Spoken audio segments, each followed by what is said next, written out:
આપણા કોટી કોટી વંદન.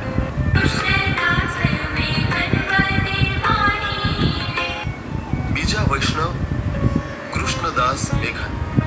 કૃષ્ણદાસ મેઘન તે શ્રી મહાપ્રભુજીના અનન્ય સેવક હતા. જેમ કાયાની સાથે છાયા રહે તેમ તેઓ શ્રી મહાપ્રભુજી સાથે રહેતા.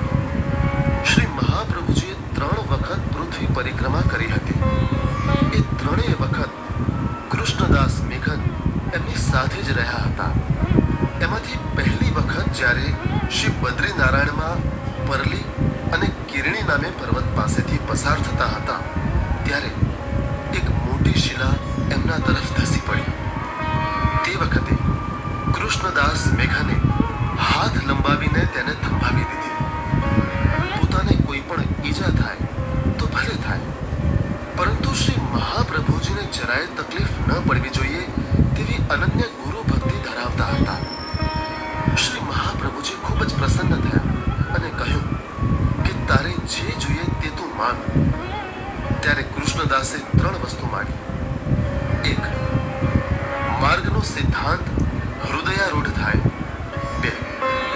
મુખરતા દોષ જાય. અને 3. આપ મારા ગુરુને ઘેર પધારો. શ્રી મહાપ્રભુજીએ પ્રથમ 2 વસ્તુ આપી, પરંતુ ગુરુના ઘેર પધારવાની ના પાડી. કારણ કે એક જ ગુરુ માટેનો ભાવ હૃદયમાં હોવો જોઈએ. પરંતુ કૃષ્ણદાસના હૃદયમાં પહેલા ગુરુ માટેનો પણ ગુરુભાવ હતો, જે બહાર પ્રગટ્યો અને એને કારણે માર્ગનો સિદ્ધાંત પણ હૃદયારૂઢ ન થયો અને મુખરતા દોષ પણ ન ગયો.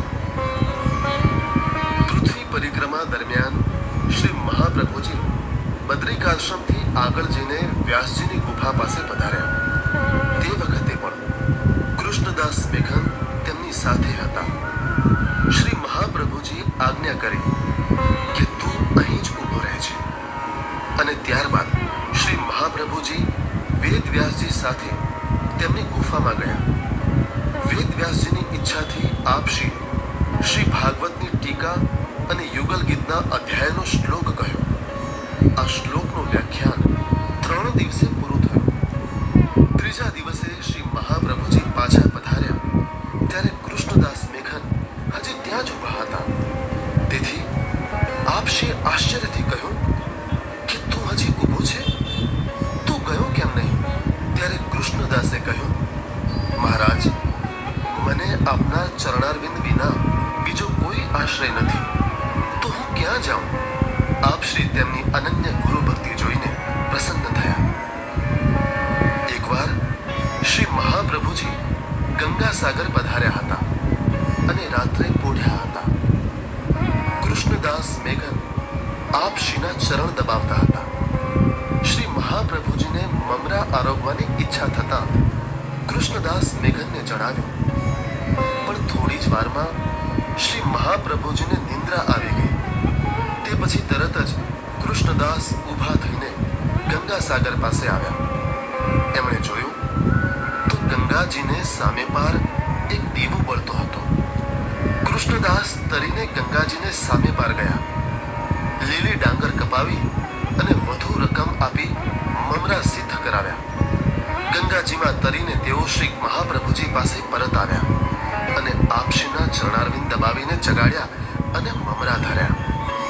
શ્રી મહાપ્રભુજીએ પૂછ્યું, આ તું ક્યાંથી લાવ્યો? કૃષ્ણદાસે બધી વિગત કહી. શ્રી મહાપ્રભુજી કૃષ્ણદાસની અનન્ય ગુરુ ભક્તિથી પ્રસન્ન થયા. સમય વીતે શ્રી મહાપ્રભુજી માટેની તેમની ગુરુ પ્રીતિ દ્રઢ થઈ અને તેથી માર્ગનો સિદ્ધાંત પણ હૃદયારૂઢ થયો અને મુખરતા દોષ પણ ગયો. જેમનામાં અપાર ગુરુ ભક્તિ સ્થિત હતી એવા મહાપ્રભુજીના અનન્ય સેવક કૃષ્ણદાસ મેઘનને આપણા અગણિત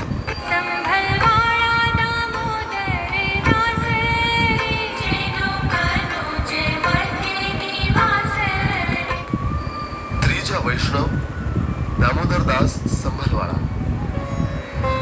દામોદરદાસ સંભલવાળા શ્રી મહાપ્રભુજીના અનન્ય દાસ્ય ભાવવાળા કૃપાપાત્ર સેવક હતા. શ્રી મહાપ્રભુજી સ્વયં